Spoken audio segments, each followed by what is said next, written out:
I need to know everything, who and the what and the where, I need everything.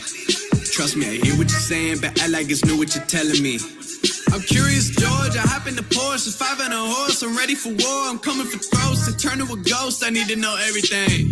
Now you be surprised at the info you get is by letting them talk, so I'm letting them talk. Gotta keep quiet, maneuver in silence to let them in, chalk up their body, another one body, that's just how it go. I got some secrets, I'm shaking the game so they stay on their toes. Stay in your lane, how to stay on the go. I can play with the pros and act like a rookie, so they overlook me, then I double up again under their nose. None of them cold, they just got lucky but never adapted, so I'm to the one if it's coming to blows. My enemies cutting it close, I let them think that they got me, but what do you know? I had them beat before we ever spoke, I'm ready for smoke. I need to know everything, who and the what and the where, I need everything.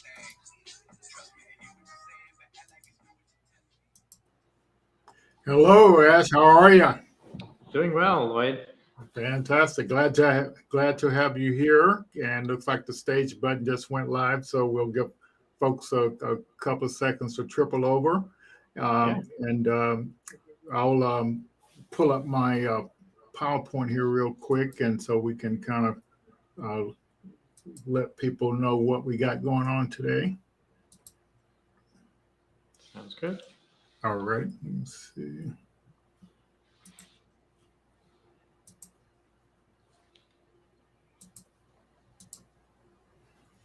Okay. All righty. Yeah. So Ash, we've been doing Startup on the Blocks for a little over a year now, and I think this is probably about our 56th event. And so we've been keeping track of the people who've been participating and the sponsors and stuff like that, and also the network meetings. So that's kind of interesting. Yeah, so trying to accumulate some data on how things are going with Startup on the Blocks. And we have to thank our sponsors for Innisfree for sponsoring our pitch competitions, and the chambers for supporting Startup on the Blocks. And we've been working with the Small Business Development Center as well. And our streaming partners, Bantucola, and one of our pitch competition sponsors, also the First Bank that just came on. So they'll be highlighted at our next pitch event. And Gulf Power is one of our founding sponsors. So we're definitely glad for their support. And so Ash is on tonight. Next week we'll have David Triana. And following later on in the month in October, we have Dr. Natalie Cephas. Ash, I don't know if you know her or heard of her. No, I guess if you remember, Amazon bought this company called Part Pick. Okay. Yeah. Yeah, so she was the one that developed all the AI technology associated with that. So she's still working with Amazon, and she's also doing some startup stuff and STEM stuff there in Jackson, Mississippi as well. So we're lucky to get her on. And David Triano, we are going to have him on. He's has a media publication that targets Hispanics, so we're trying to get as many Hispanics as we can in the startup ecosystem as well. Let's see. So like our playbook, Ash, is like, we believe in the lean startup methodology, and so we're telling people to learn that, and since we don't have our own training yet, which we hope to have your training real soon here, as we've been telling people to go to the startup school and actually go through that program, and also creating their profiles on the sites that actually where they can get some visibility and get some freebies to support what they're doing. So yeah, so we're that's kind of what we kind of do, and so we do like a weekly newsletter where we list all the links to all the different places folks can network and all the different accelerator programs and stuff like that, just so we can connect people to the things and the resources so they can help build their startup. So yeah, and so that's a little bit about Startup on the Block. So we're trying to do a lot more than that, but that's just to kind of get a little feel. And so we are honored to have you on. So go ahead and introduce yourself and tell folks a little bit about yourself. Yeah, so I usually start off by telling everyone that I'm first and foremost a practicing entrepreneur. Fantastic. I happen to have written a couple of books, developed the Lean Canvas, but all those started off as side projects. So I was really focused on my startup for many years. And along the way, like a lot of entrepreneurs, you fall in love with an idea and then you realize something isn't working. Should I just stay the course? What should I do? And so for me, that was not just one idea, but many ideas that really tested my my determination. And at some point, I began to realize that there's got to be a better way. There's got to be a better way of being able to tell whether an idea is right or not, whether the timing for it is right or not. And I got very interested in looking for answers to that question. And around the 2009, 2010 timeframe, a few other people popped up. Eric Ries, some of you may know his name, the author of The Lean Startup, Steve Blank, and they started sharing their thoughts on solutions to the same problem. And so that's how I started on my journey, and one thing led to the other. And that's where I am today. Yeah, so like I remember when I was started to embrace this lean methodology a little bit. I really didn't totally understand it. I can't say that I do now, but I do know. I always tell people the story in like around 2012 time frame. I started hearing about this business model canvas thing. I didn't really know what it was, and so but when I retired from the government, I started pumping a lot of money into a startup idea I had, and I kind of wish I had knew about the lean startup methodology then, because I was literally building something that users said they wanted, but the folks, my customers, I didn't get their buy-in early enough, so I wasted a lot of time not following the methodology, and so you basically building something nobody's willing to pay for, and so so that was a expensive lesson to learn, and then when I think in 2014 I got another startup idea. In 2015, I ended up in an accelerator program, and that's where kind of started embracing, the lean startup methodology, and that's how I got introduced to what you were doing and the books and stuff like that. So that was my connection, and what I as working with other founders, I they would always ask, well, how do you get out these ideas? How do you evaluate them, and what do you do? And so in networking tonight, there was a student at UWF. See if I can pronounce his first name. It's Hena, and he was saying, he's learning all this AI stuff, and he didn't really say he knew what problem he wanted to solve, but he said, well, how do you do a startup? Is basically what he was asking. So I guess I would ask you that question. He's a student, and he hear about all this startup stuff, and so how can the lean startup methodology help him out? Yeah. So obviously the ideation process is rather messy. So where do ideas really come from? Yes. I don't really have the answer to that. You could be driving on the highway, you could be in the shower, you could have someone come in and tell you they have a problem. So the ideas can come from many different places. What we have over the years we at LeanStack have been focused on is, what do you do next, right? So yes. A lot of people get ideas all the time, but when you get struck with an idea, when you start acting on it, there are certain things you can do first before other things, and that's what we really get to. And so the very first thing, and so one of the traps always with ideas is that when we see a problem, or even the semblance of a problem, we very quickly as entrepreneurs rush towards a solution. Like even in your description there, you mentioned AI, and to me, AI is more in the solution space than the problem space. And it could be the right solution, but I would try to slow things down and say, what problem are we, like, who is it for, and what's it for? So who is it for, and so who's the customer segment, and what problem are we really solving? Let's slow down to actually ask that question. And the best way to really think of that is asking, what are people trying to do, and what are they doing today, and why is that broken? And that to me is the simplest way to describe what we teach after all these years. So as an entrepreneur, I was very much in the same boat. I'd see a problem, I'd rush to build something, and then realize, I just missed the mark completely because something else was there and I didn't know this thing existed. And so what we instead encourage entrepreneurs to do is really do some of that research to understand, for the thing you're trying to bring into this world, what currently exists and what's broken with that. And once you find out what's broken with it, it gives you a lot of new inspiration and ideas for how you can introduce something that could displace that or could replace it. So just to give you a very simple example, you could think of ride sharing, or like what Uber did, and of course there are many others after it.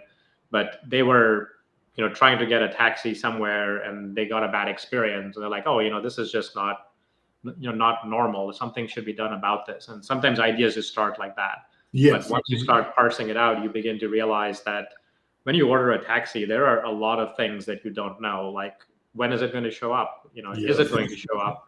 If I have to catch a plane, will it show up on time? Will I miss my flight? Right. So when you get a ride sharing app, it starts to reduce anxiety around all those questions. And so in hindsight, it seemed very obvious, but it wasn't an obvious idea. It was something that the founder stumbled into and then started asking, why isn't there something different? And that's usually how the biggest ideas oftentimes end up being the simplest ideas in hindsight.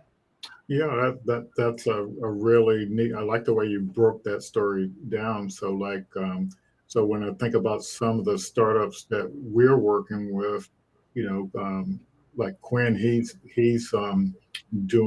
wanted to, he was basically saying that the industry where if you're an artist or a musician and you needed to get bookings, you need to find an agent, and he was trying to say all that was broken, and so he's trying to build something for that, but it was based on his experience and so yesterday I sent him I came across an app that it wasn't exactly what he was thinking about, but somebody was doing it and he wasn't aware of it. But we have people doing different things, and and that question, what problem are they really solving, and who's and are the customers, potential customers, willing to pay for what they're getting.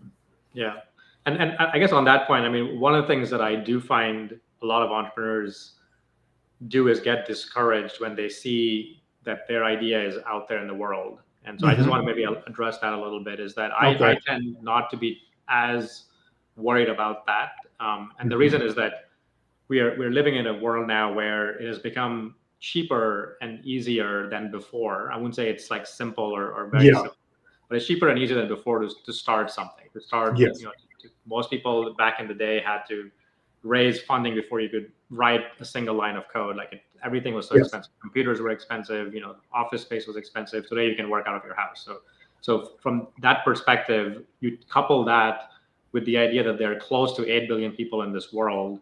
Wow. When you get an idea, it seems like an original spark of inspiration, but the likelihood is pretty high, if you're mathematically inclined, that there are going to be many others that get struck with the same lightning bolt. Yes. And so when we have an idea, there's a very high likelihood that there are many other people around the world also with the same idea acting on it. Yes. The more important thing, though, is where are they in the process, right? Many people will start and then stop and not really go on. So just the fact that something exists doesn't mean it's going to work. So Yes. I always caution against, just because someone has launched a website or an app, unless they really have market traction, unless the customers that you are trying to reach say, how are you different from them, I wouldn't really be that concerned with that competition, because they don't, for all intents and purposes, exist. Yeah. Yeah, that's definitely a good assessment of that. And like another example is, the founders, they're really excited about what they're doing and all the money they can make. And I can say I was the same way. And so, but you haven't proven your idea, or you haven't validated your idea. And so how can the lean startup methodology help you do that? Yeah, so if we break down what the lean startup is all about, the way we advocate practicing it is that it starts with beginning to lay your idea out. So there's a tool that I built. Maybe some of the audience has heard of it, the Lean Canvas. Yes. It really is the best way to describe it for those that don't know what it is. It's kind of like a one-page. And actually, while we're here, I can actually just share my screen, and I'll actually just put a version of it up there so you can take a look.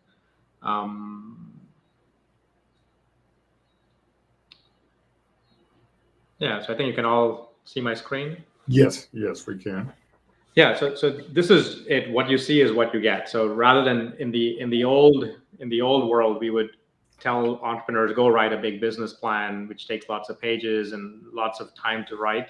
This is a one-page document where you can begin to describe, who your customers are. You can see there's a customer box in the top right. There's a problem box. And so you just start filling this out. And one of the constraints, and this is a very intentional thing, is that it needs to fit a single page. When we have an idea in our head, it seems simple, but once we start writing it out, it gets complex very fast because we don't know how to express it. So it's a great exercise in embracing the constraint of a single page and trying to get your idea down. Because in the very early stages, the biggest challenge that I see people struggle with is getting somebody other than themselves to really understand what you're trying to do. If you can explain pretty clearly who your customer is, what problem you're solving, how you're going to solve it, how you're going to go to market, what you might charge for your product, you're like way ahead most of the people. And that is usually step number one. So this is a tool that I developed many years ago, and the intent there is to take your idea and, much like Lego blocks, and that's why you see Lego blocks is here, you actually begin to build some very simple models. And it might be, here's my customer, here's my problem. Once you start to get familiar with the boxes, you start building a lot more elaborate models. Same Lego pieces, these tiny little Lego pieces where you can build life-size X-Wing fighters like in Star Wars using Canvas. All to say that these blocks are universal. Every business model has a customer who has a problem, who has a solution, and that's the foundation. if I was to take this a step further, the next step in the process is then beginning to identify in your business model, kind of in this lean canvas that you have Yes. built, what's the riskiest assumption? Not what's the easiest thing to do, but what's actually the thing that if it weren't true, the whole business model comes crashing down. Wow, that's a neat way to think about it. Yeah, so we've all played this game, I'm guessing, of Jenga. And so we are trying to poke at the foundation, and we want to make sure that in this picture here, the foundation seems pretty solid, but we want to find out what the next weakest link is, because that is a little counterintuitive thinking. You want to break your own idea, because if you don't break it now, it's going to break eventually, and you want to find that weakest link in the idea. Now, what is sometimes counterintuitive is that what is the weakest link today is oftentimes not what we think. We as entrepreneurs think it's, can I build this? Can I raise money? Can I do all these things? But when we think of it from a customer perspective, they don't really care about your solution.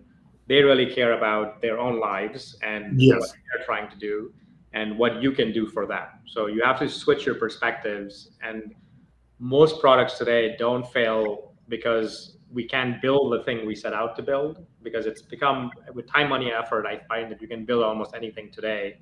The biggest question is, should we build it? Is it the right time for it? Do customers really want this? And that's what you fundamentally have to ask. The way we set out to answer that question is the third part in the process, which is starting to run experiments. So when you ask, like, what does a lean startup help you do? The first step, if you can see what we're doing here, is we're laying out a blueprint. Imagine you're building a house, you're building some kind of a architectural sketch. The second part is focusing on the foundation. You want to make sure the foundation is solid. There's no point building a skyscraper if the foundation isn't solid, or putting pretty windows if the foundation isn't solid, because the house will come crumbling down. That's what step 2 is. And the way that you test if the foundation is strong is through experiments. And in the lean startup, we talk about this experiment loop. So build, measure, learn. It's a fancy way of saying go and run little experiments with your customers. If you have an idea, break it down into smaller chunks and test various aspects of it one at a time. And we can maybe do that with more examples, but that is fundamentally what this process is all about. So it starts with the model. We then prioritize what might be riskiest in that model. And then finally, we run these little experiments to test whether the riskiest assumptions are things we can overcome. And if we can, we move on to the next riskiest thing. And if we can't, we try to solve for that first. And that's kind of how we apply this framework. Gotcha. That's the more I hear that, the more it sinks in. So I'm glad you actually went through that too. Yeah, and we also want to invite the audience. If you have any questions, you can type them in the comments in the stage comment area, and so we're looking forward to answering your questions, etc. Yeah, and so so one of the things I'm seeing is we have some of our founders, they're out there building stuff, and they're building fancy stuff, and instead of just doing the minimal viable thing to prove that work and onboard customers with that. And so can you speak to that a little bit? Yeah, so in the lean startup, there's this notion of the minimum viable product, as you described, and that is the smallest thing you can build that is enough to deliver value to our customers. And again, as entrepreneurs, we oftentimes are perfectionists, we are artists, we want to build a lot more than usually is needed. We want to polish it, we want to make sure it's perfect because we don't want to be embarrassed when we show it to someone, we want to feel proud. But as an entrepreneur, you have to learn to shed that. I used to be an artist, and that's the stage 1 I call of all entrepreneurs, is we're all artists when we start. Stage 2 is when you shift more to an innovator. And the idea of an innovator is you focus on problems. And if you can solve a big problem with an ugly solution, your customer will be very happy. And that's all you really need. That's a way to describe it. Now, that sounds like a simple idea, but getting to the minimum viable product requires some research and discovery. And this is where there are all kinds of techniques and tactics one can use to try to understand what is it that your customers are trying to do, what are they doing today, where are they getting stuck, what's that top first problem to solve, and then go tackle that. And maybe just a quick example might help. So Okay. I always use a very simple example that people can appreciate, because everyone eats food, so you can appreciate starting a restaurant. So let's say you want to start a restaurant. As a restaurateur, a lot of restaurant owners also fall in love with the vision of their idea. They can imagine the menu and the experience and the location, and all of those are important things. But the most important thing is your food, right? Yes. If your food isn't any good, you can be in the prime location in town, but you're going to go out of business pretty quick because rent's going to be pretty expensive. Yes. If your food isn't good, people will try it once and say this is horrible, and they'll even maybe give you bad reviews, and then no one's going to come back. So you want to make sure that is solid. And that's kind of the idea of thinking of minimum viable product in riskiest assumptions. How do you test your food? You could even just start by inviting friends over. When they start asking, where did you cater this food from? That's already a sign that your food is at a whole different level, right? It's something that people may spend money on.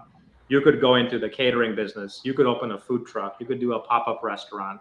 But all of those are faster ways of testing the concept of your restaurant before taking the big leap and opening a brick and mortar restaurant. And of course, in recent years, food trucks have had a big splash here in the US. You see them in many different cities. Yeah, here too. Yeah, so a lot of high-end restaurateurs are taking their food trucks, driving it around town, testing locations and menus and pricing. And based on that research, they then open a brick and mortar location. So that's just a very simple example of how you can take the risky business of opening a restaurant and try to apply this kind of iterative approach to kind of launching something smaller and then growing it versus doing the big bang launch and risking failure. Yeah, I'll get to a couple of questions in the chat there, but I did want to mention. So one of the founders we're working with, he has this method for teaching golf, and so this is teaching people how to do golf swing, and so he says it's different than current approaches, and so this has to I'll relate to one of the questions somebody is asking Natalie, is saying, how long do you need to validate? And so I'm not sure what that question is really asking, but so like if you have an idea and you haven't built it yet, and so like with the teaching a person how to play golf and using AI or whatever to do that, but so I guess what I wanted to relay is that, so I asked him, I said, how many people have you validated your methodology with? And he said he validated on himself. I said, and so you're trying to get people to invest money, but if you did like a little pilot thing with a group of 10 people or 5 people and validate it on with those people, and then that's more ammunition that you can tell the potential investor that you've proven that your method actually works. So yes. Natalie is asking how long do you need to validate? I'm not sure how she's asking that. Yeah, so if you're going to clarify what stage you're in and what validate means, I think Lloyd's having that same question in his mind, which is, what do you mean by validate? Because the answer will vary depending on whether you have a product or you're pre-product. So I think if you can clarify, that would help. But if I go back to the golf, example, yes, I would say that unfortunately, when it comes to validation, you yourself as the entrepreneur don't qualify, because the problem there is that you had a problem. You are also the person who built the solution. So you're a data point of one, and you can't build a business just with yourself. Yeah. So that doesn't work. Your friends also, I mean, it's great to get started with people but they also very quickly you will outrun that, because you're trying to build a business that's going to be repeatable and scalable. So your friends don't count. You can use them to get started, but of course you have to move beyond them. Your mom definitely doesn't count. We did even a book called The Mom Test, because she's going to just love everything you do. So you've got to move, and that's where, like, we almost say you've got to prove to a potential investor that people other than yourself, your co-founders, your team, your friends, your mom care about your idea, and then you've got something. And then even then, like, there's always a question of what scale are you looking at. So obviously, if a company like Facebook only got success in one school and then they fizzled out in all the other schools in the early days, that would not have worked. So sometimes we need more evidence or more validation than other kinds of ideas. And so the question is going to be largely dependent on what scale you're working at and really who you're going after. So if I look at the question of validation, so you kind of validate through whatever the use cases for the problem you're trying to solve, and I kind of I go back to my days working for the government, and we want to drop missiles or fly missiles off jets, and so you're not going to be able to fly that thing. So until you prove that weapon is it's not going to come back and hit the plane. So now, if you want to clarify that a little bit more, you can. Hanan, he's asking, what are the difference between lean model to the Spotify Agile? So I'm not sure what that question is either. So lean. Oh, you may understand. Well, so I can take a stab. So I mean, so if I understand, like, the Spotify Agile is the way of working, and it's kind of agile. Okay. And so if you look at lean, to me, lean is agile plus plus. And the best way to describe it for those that are familiar with agile is agile really focuses on iteration and focuses on taking a solution and building it out in stages. The difference between agile and lean is lean just takes it one step further. Is that in agile we stop when, I mean, it's actually undefined. When are you done? Like, when are you done building a product? Is it when it's feature complete? Is it when it's working? Is it when the customer accepts it? Like, it's not really that defined on purpose because they left it open-ended. In lean, we are actually very prescriptive, saying that you're only done building something when customers use it and get value from it. So we take it to that step of just building something that works and looks amazing and is functional is not enough. You have to have it adopted. So when I look at the question, when you say Spotify Agile or just Agile in general, a lot of it is focused on build execution, which is how do I reduce the technical complexity or technical risk in a product. At the lean level, we're working at the business model level. Sometimes it's not even the fact that can I build this product, but will anyone buy it, right? So it's a pricing risk. If you're trying to charge $1,000 and no one wants to buy your product, that's going to just kill your business, and it has nothing to do with the fact that you could build it or it's functioning or not. So that's how I would parse that out. Yeah, and it looks like Pat is, I'm not sure if he's joking or what. He said he was saying mom doesn't count, and she might be the first investor. Sure. Well, if she's going to invest, you can obviously take advantage of that. Well, so one thing I've noticed here in Pensacola is we have a lot of law firms that have won these multi-million and billion-dollar suits, and so they've been doing a lot of investing in some of the startups. But when you got enough money, you can keep working at something till you or buy companies or whatever to get something to work. But the lean startup methodology, it sort of helps keep you from wasting money. So could you clarify that a little bit for folks? Yeah. So again, yes. So the challenge with just the perseverance based on faith, or just the fact that you can get into what we sometimes call the zombie startup mode, like you're not going to die, but you're also not going to take off.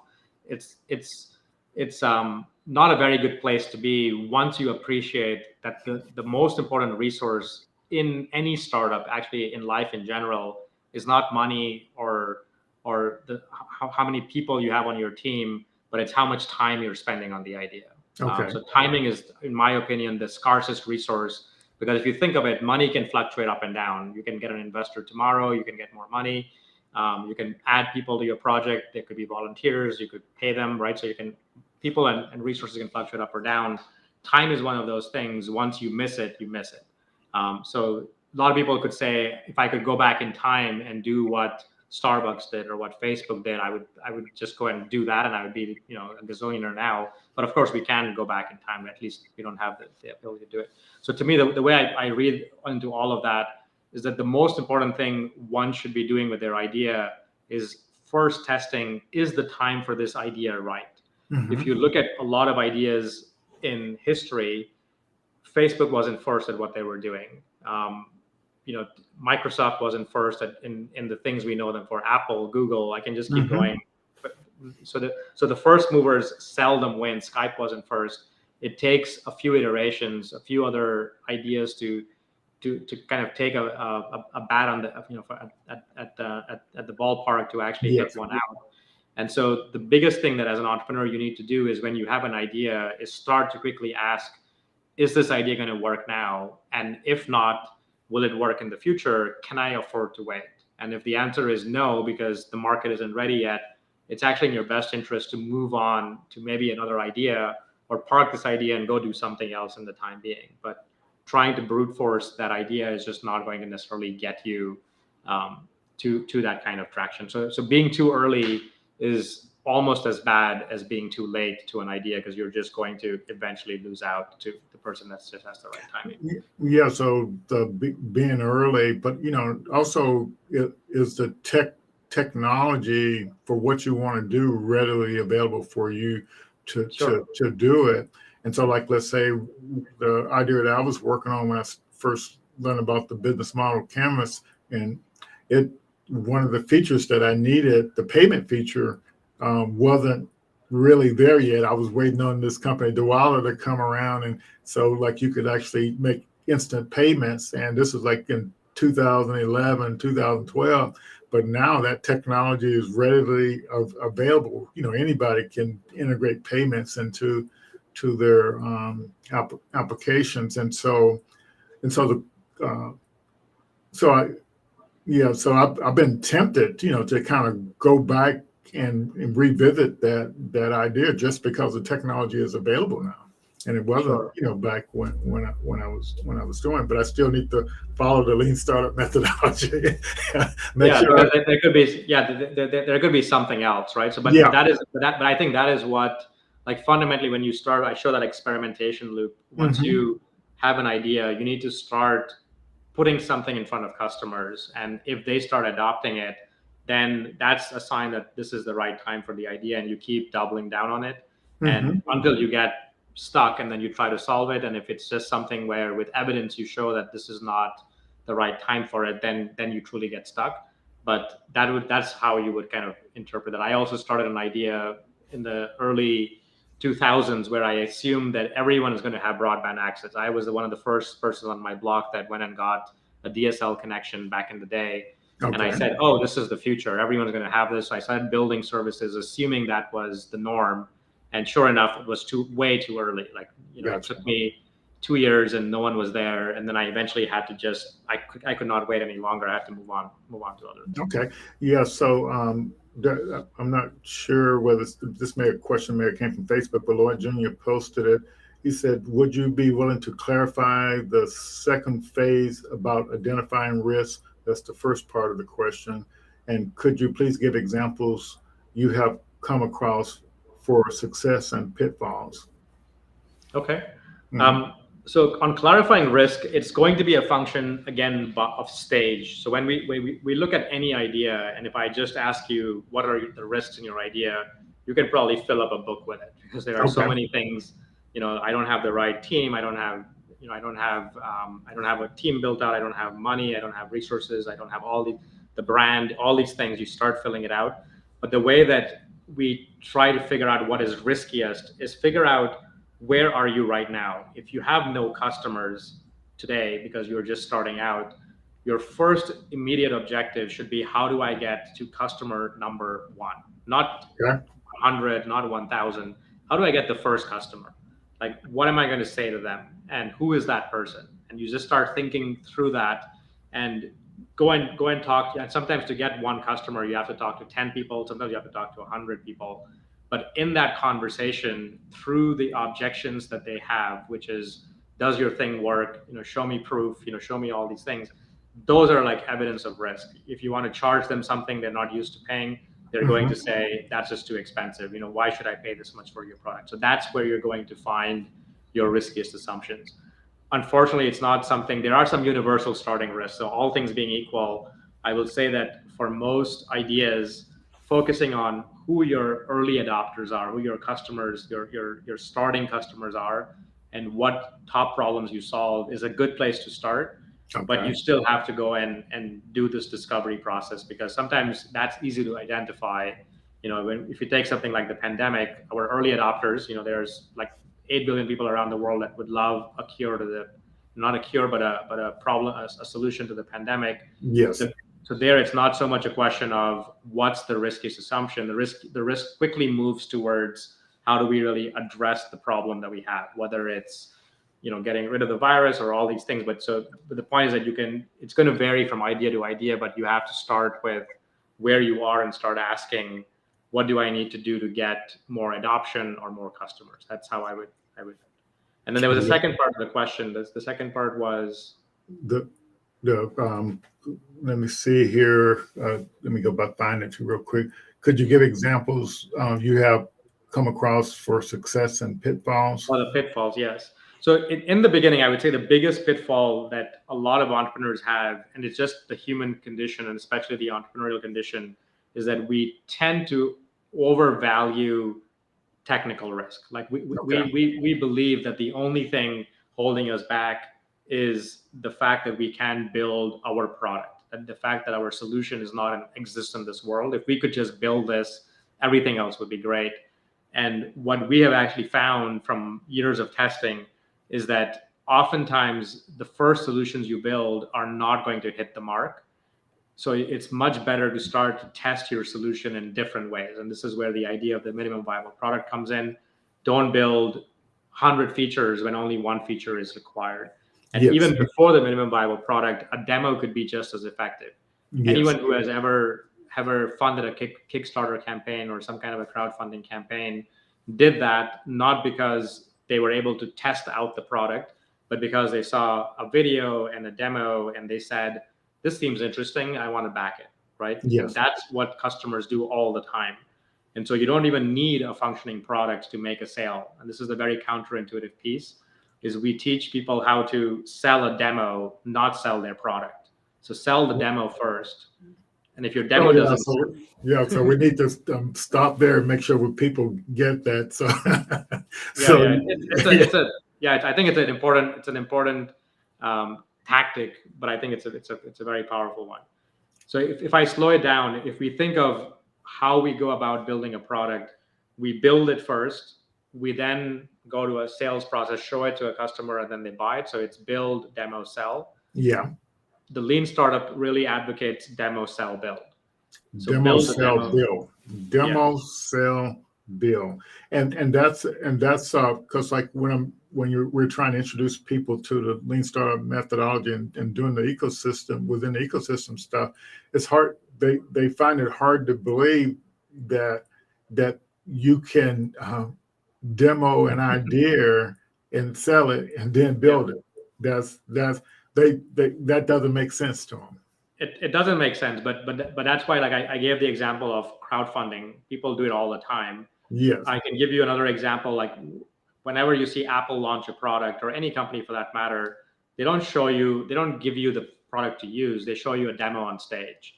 And yes, they have a brand and we trust them and all this stuff, but the fact is they're showing you a demo and you're buying into it. Why is that any different with the customer? But we as entrepreneurs tend to believe that if we show a demo, the customer is going to say, prove it. And they're going to want to take out a screwdriver and open our product up. And that just doesn't happen. There was a team I was coaching and they were building an AI solution. So I know AI was brought up early on. And they said, surely if we go to our big clients and we say we are using AI, they're going to say, show me a working prototype. And we don't have that yet. It's going to take us 3 months to build or 2 months to build. I'm like, go and tell them that anyways. And if they say they want to see a demo, schedule a follow-up meeting. Well, guess what happened? They went and did their demo, or they went and did their pitch. And the customer said, we would love to start a pilot with you. We would love to see if your product really works. So they actually asked for a sale. They didn't ask for proof that it works. And so this is the part that we have always failed to appreciate, is that customers want your solution. Like if you can nail a problem, they want to try it. And of course, if it doesn't work, they're going to give it back to you. Yeah. And so, so one of our startups, they're actually out, spending hundreds of thousands building, and, but they're showing some demos of what it's going to look like, and they're getting some traction that way, and I think they're also letting, the students or customers use it, but it seems a little scary and risky, spending that kind of money and not having, a lot of students validate that it's actually working. I'm guessing they probably are, but I don't know, and that's kind of, yeah. So it looks like we have another question. I'm not, Lloyd Jr., I'm not sure what this says. It says, Patrick asked, what age did you found of what does that mean? Found your first, or I'm not sure what it's asking there. And then also, and where did you gain experience that inspired a problem to solve?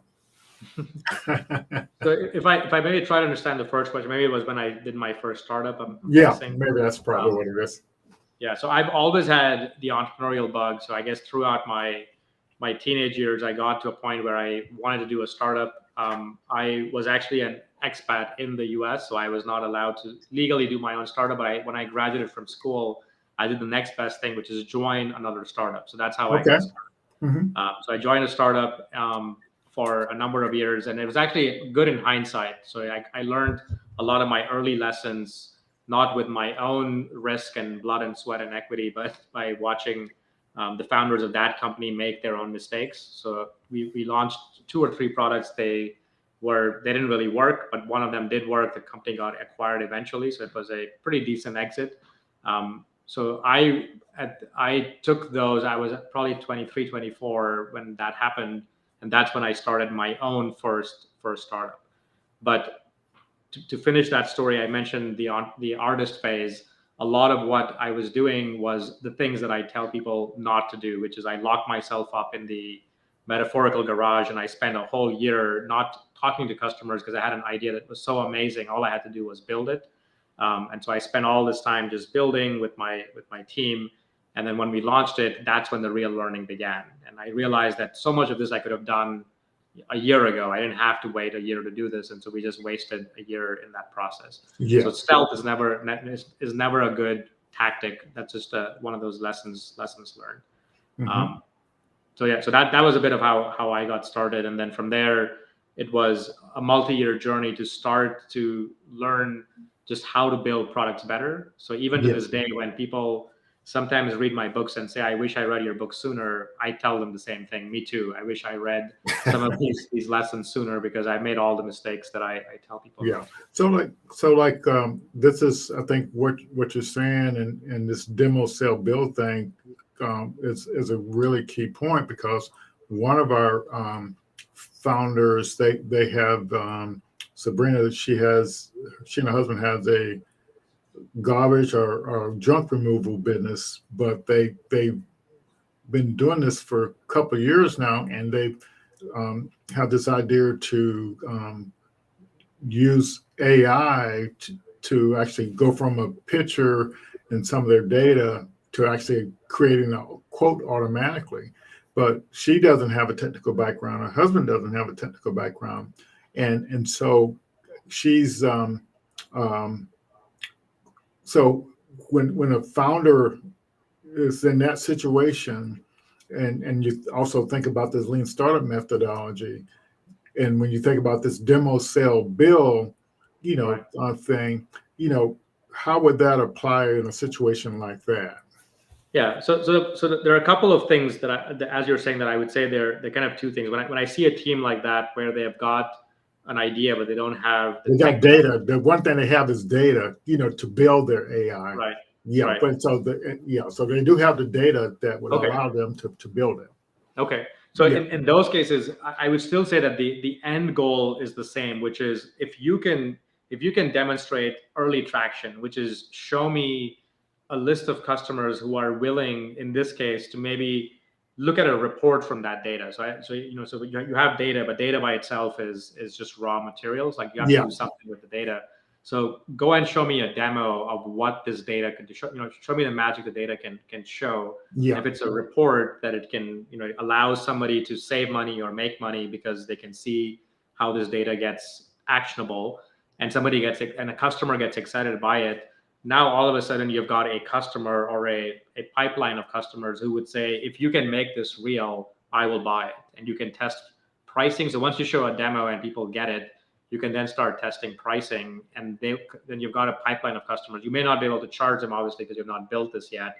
But with that evidence, you can now go to a data scientist, someone who are hard to find these days, and they don't want to work because they don't want to work on risky stuff.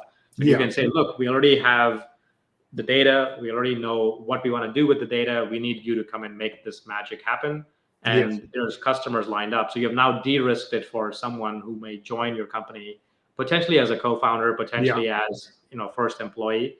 And that is, again, a great way of de-risking. So fundamentally, and this is the job of the entrepreneur is taking the vision that you have and systematically de-risking it over time. Yes. You have to de-risk it for your first customers, so they buy from you. You have to de-risk it for your investors, so they put money.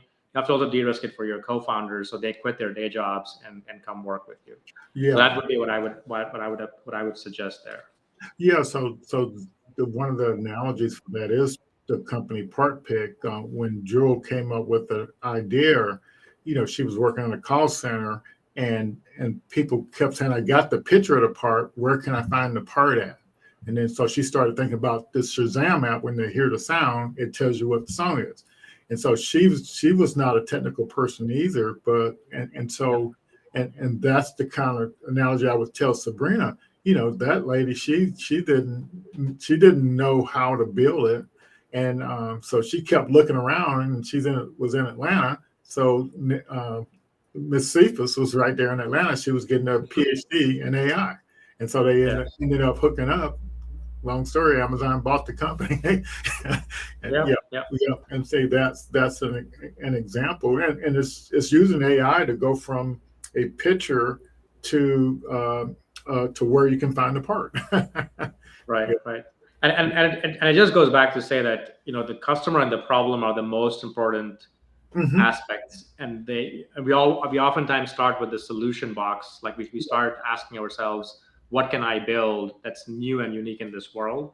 But if you can unlock a customer problem that is unmet or unsolved, that is it. That's where the opportunity lies. And most people aren't really looking for problems or don't know, to stumble into them and ignore them. But that's exactly the example you gave. Is there was a problem worth solving that this person identified, and then finding the solution. And there are a lot of people who can build that solution. She managed to find the right partner, and of course they made it happen. Not to say that's easy, but at the same time, that's the second part of the story. So so I think that having, as an entrepreneur, you're going on a journey, and the point I wanted to make too is that you have a methodology with this lean startup methodology. If you follow the methodology, it will get you where you want to go. You just have to it's going to take time to get there. Sure. Yeah. Go ahead. I was just going to add that what's if we look at different methodologies before, someone mentioned agile, and then of course there have been many other methodologies before that. Like lean is fundamentally about, when you look at build, measure, learn, we are putting things in smaller chunks, smaller iterations in front of customers. So when I was writing my first book, I did not write the book and then try to sell it. I did the demo, sell, build. So I just came up with the concept. I came up with a table of contents, built a landing page, drove traffic to it, and got people interested, right? If people weren't interested in the landing page, why write the book? And that was my thought process. If no one's going to buy the book before I write it, I'm not going to write the book. And it sounds very counterintuitive, but it's just the whole way you flip it all upside down. And that's what lean is about. Is let's start with the customer, and if we can't find the problem they want to solve, let's keep looking. And once we find that, then let's start showing them a demo of the solution. If they like that, then let's start building the solution. If they like that, let's start optimizing that. So that's just how the process goes. Yes, and so so you wrote these books, and now you have a online accelerator program, or I'm not sure, accelerator in a box. I'm not sure what you call it. So why did you create this accelerator in a box? So you Well, so I guess the short answer is that when I first started doing this, I was doing it just for myself. Like Yes. I was stumbling, not knowing what I was doing wrong. And so I started blogging, I started sharing my own learnings, and then that turned into a book. My readers in the blog encouraged me to write the book. It was not even my idea. So that's just how I got started. Mhm. But as I began to promote the book, I went around the world, traveled, and I pre-COVID, I was doing a lot of traveling. Mhm. And I began to realize that there are entrepreneurs everywhere, and we are all more alike than unalike. We all kind of think the same way, want the same things, make the same mistakes. And so that was the big inspiration for what we did with Lean Stack and even this accelerator. Yeah. Is it took me 7 years. So 7 years is a long time, but it took me 7 years to transform from that artist mode of building building something I thought would work to now flipping things around and testing before I built. So it was a kind of a 7-year entrepreneurial journey. Yeah, and I've saw quite a bit of that, because I remember in 2015 I got an account on your leanstack.com website, and and you came a long way since then. Yeah, and so really what the accelerator and all this like sharing is for is trying to get the next generation of entrepreneurs. We're all going to start as artists. That's just how we start. But don't take 7 years to start, becoming an innovator. So if we can shorten that cycle from 7 years to 1 year or 3 months, then we'll create a lot more entrepreneurs in the world, and that's really our mission. So that's how I look at it. So the whole idea of the accelerator platform is we have taken some of those mindsets, demo, sell, build, starting with the business model. There are a few others, and include there are 10 core mindsets we have, and we start to just teach that. So we have a foundations course. We've got some different courses, but we just start to teach that to entrepreneurs so that they can start practicing this and hopefully have more success faster than we all did in our times. Yeah, and I'm excited about your program. Do you have that slide handy that shows, that breaks it out, what that's like? And because my goal is to get that and offer it to our folks here, and so we can kind of move forward. Because it's one thing for you to have the methodology there, but to me it's nice to have it in a box so people can experience, going through and actually using it. Yeah. So if I'm not sure if this is what you're talking about, but I'll just quickly share. Yeah, I think it's the slide where you break it up in the first phase and then the second phase. Yeah. That's it. Yeah, that's what I thought you were talking about. So what we have essentially, if we look at what we're looking at here, there's a hockey stick, and you can see some timelines. But if you look at the significant milestone for a startup is product market fit, and you probably all heard that term. Mm-hmm. It's when the hockey stick starts to grow really fast. That's when investors get really excited. Most people don't know how to get there. When they think of product market fit, it's let's just go and do a bunch of stuff, and we'll get there, and then we raise money. What we have tried to do is really focus in. Most people don't focus on the early stage, but we have broken that into a series of campaigns and journeys and goals and objectives. And behind each of those, what you're seeing up on the top are different milestones. So we start with mindset. So we teach people foundations, which is how to do demo, sell, build, how to sell before you build, those kinds of things of the business model. We then start to teach people very early on how to think of their business model as a product. Like you can start designing your business model day one. And that's what that business model design course is. Okay. And then a lot of the other pieces are just various techniques, running experiments, using metrics, being able to pitch your products and how to pitch your products. And that's what demand generation is. But that's just what this is. So we really focus in on the earlier stages. Not everyone talks about once you have made it, that part is, I won't say it's easy, but it's easier once you have product market fit to then get an investor and grow your business. There are different challenges. It's more, scaling challenges, company culture, operational, profit, all that stuff. But at the early stages, it's all about, do we really have something worth doing? Is it really something worth investing 3 years of our life on? And that's what we spend time on. So that's what Lean Stack is we focus on the left side of that hockey stick versus the right side. Gotcha. Yeah, and that's right. And I'm glad you used the term mindset, because sometimes it takes people months and a year or so to get the right mindset, and that mindset is very, very important.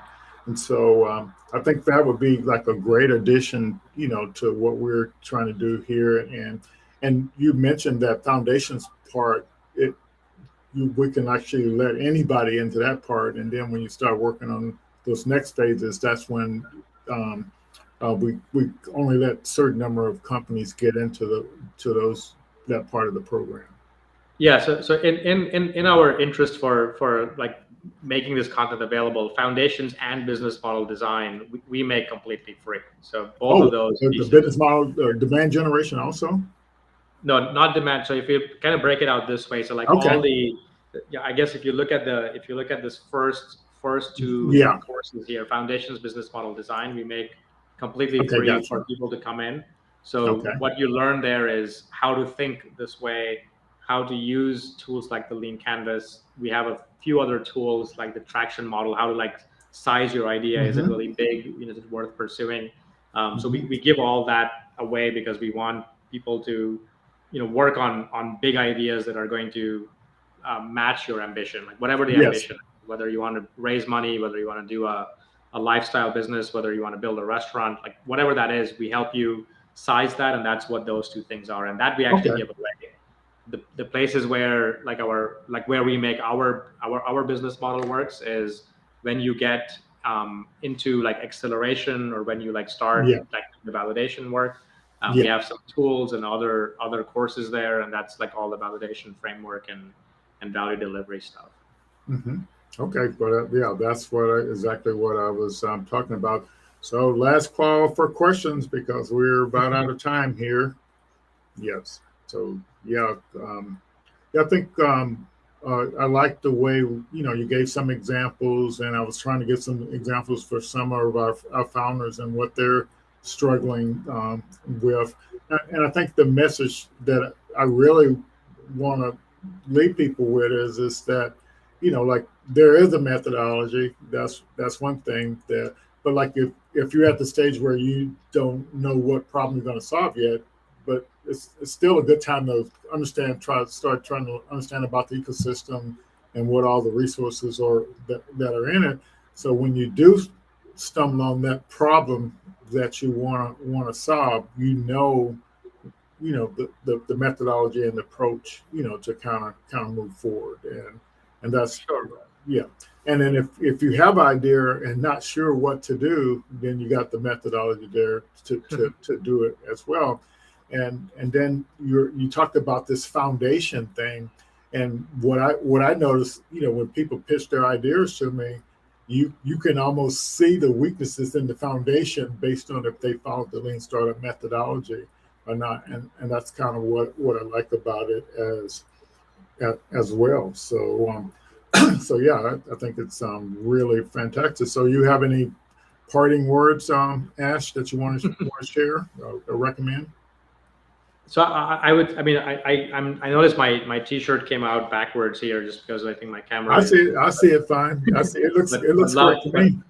But love the problem, not your solution. So I would say that has been my my big lesson learned, and what we always try to get across is a very simple idea, but a very hard thing to really put to practice, because we always tend to gravitate towards product and solutions, way too quickly in my experience. So the more time you can spend trying to deeply understand the problem, you actually start to really understand what it is that you need. So what love it is the that problem, you not the solution. So that's a fantastic takeaway. Yeah, because people are really passionate about their idea, their solution, and but yeah, so yeah, it's that's pretty neat. Yeah, well, looks like we got some good comments in here, and folks really appreciate you coming on, and sharing your wisdom. And my job now is to get this your training into their hands, so they can actually take advantage of the tools that you've created. Yeah. Sure. Yeah, fantastic. Thanks a million, and we'll be keeping in touch, and hopefully we'll be reaching out to you soon to get started with your training solution. All right, thanks a million. Thank you, Lloyd. All right, bye bye everyone. Bye everyone.